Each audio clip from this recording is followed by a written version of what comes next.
Shalom, peace, love, and light, family. It's your boy Silent Prophet here, and we are on another episode of Dropping Gems.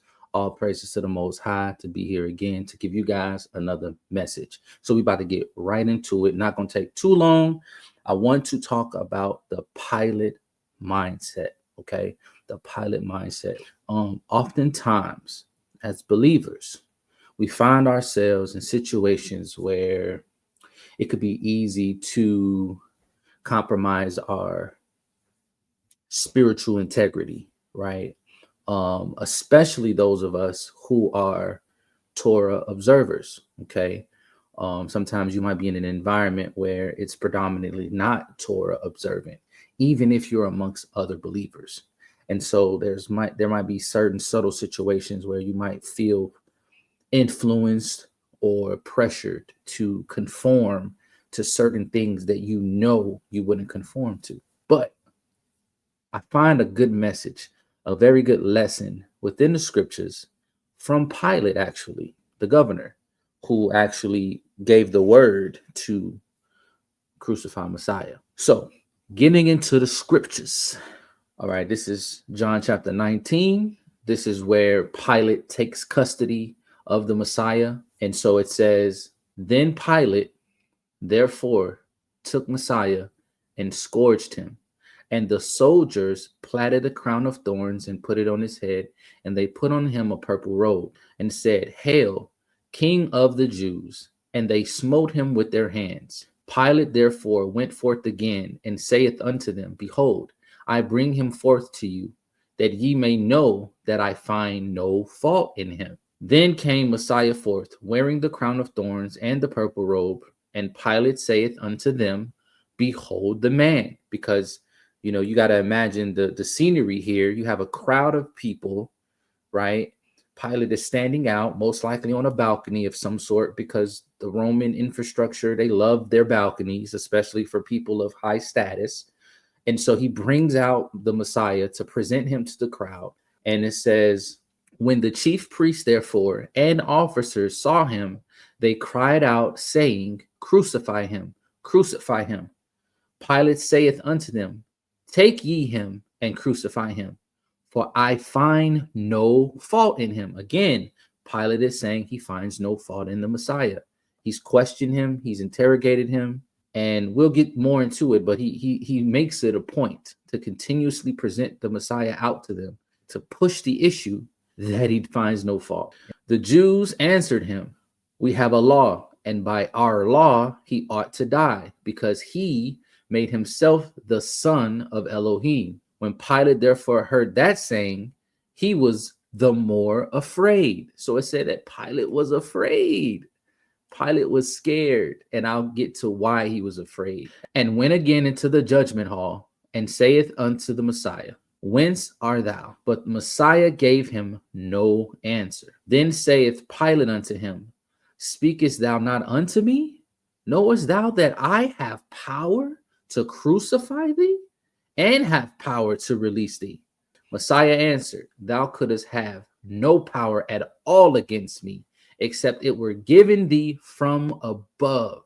Therefore he that delivered me unto thee hath the greater sin. Okay, and this also plays a part there too, and I'll get into that as well. And from thenceforth Pilate sought to release him, let that be known, because I know that a lot of times Pilate is portrayed in a certain light. And yes, people who do evil things and people who are wrong, we need to call them out and absolutely acknowledge it. But you can't ignore what scripture tells us and what it gives us. But the Jews cried out, saying, If thou let this man go, thou art not Caesar's friend. Whosoever maketh himself a king speaketh against Caesar. When Pilate therefore heard that saying, he brought the Messiah forth and sat down in the judgment seat in a place that is called the pavement, but in the Hebrew, Gabbatha. And it was the preparation of the Passover, and about the 6th hour. And he saith unto the Jews, Behold your king. But they cried out, Away with him, crucify him. Pilate saith unto them, Shall I crucify your king? The chief priests answered, We have no king but Caesar. And this right here is one of the just gut punches, right? But it's very significant in what they said right there. Then delivered he him, therefore, unto them to be crucified. And they took Messiah and led him away. Right now, you have Jerusalem and the surrounding areas under Roman rule, under Roman authority. Rome, they would go to different places and they would conquer different nations, bring them under the umbrella of Rome. And then they would establish a small little military outposts in these areas to maintain their dominance and their hold over the areas. But although Rome was powerful, they did not have the manpower to adequately govern all of the different provinces underneath their rule. They would bring a Roman official and he'll be in charge of governing that province. And it became this like competition amongst the different provinces. And these officials were looking to get recognition from the higher ups, ultimately the emperor, right? So a lot of these people didn't want to stay in these provinces. They wanted to get promoted. Right? Some people wanted to become a part of the Senate. Some people wanted to be governors and other types of things. You had that aspect at play. Then you had the aspect of, like I said, they lacked the military presence. In actuality, the people outnumbered the Roman soldiers. If there was a uprising, a revolt, that Roman outpost, Pilate, his entire mansion, all of that would have gotten wiped out. The way that Rome continued to establish their dominance and their rule was through fear. And the Pharisees were aware of this. So that is on Pilate's mind. One, Pilate is not trying to cause a revolt, an uprising. Two, Pilate again is in competition with the other rulers of the provinces throughout the different areas that Rome has established authority over. He's trying to look good. He's trying to let his reign over Judea be on his resume, okay? So that he can continuously elevate up the ladder. So he's trying to keep the peace and he's trying to keep himself looking good. There's a lot of tension between the Jews and the Romans. The Jews are already upset about Roman authority, Roman rule. That's why so many people misunderstood the Messiah's coming. They thought that, oh, if you are the Messiah, you should be this powerful Israelite general that's going to go to war against our oppressors, which is Rome. That's not what the Messiah came to do. Okay, let's go to Pilate real quick. And he's like, okay, based on what I'm hearing, I find no fault in this individual. He's like, I don't want to mishandle this situation. I would prefer to keep the peace. I would prefer to keep my resume in good standing. He has his soldiers beat him. They make a fool of him. Are just like, all right, cool. Maybe if I take him and I do these things to him and then I give them back to the Jews, they'll be satisfied and then they won't be or motivated to revolt. But he didn't want to just necessarily kill a man that was innocent. And so it says, and Messiah came forth wearing the crown of thorns and the purple. When the chief priests, therefore, and officers saw him, they cried out, saying, crucify him, crucify him.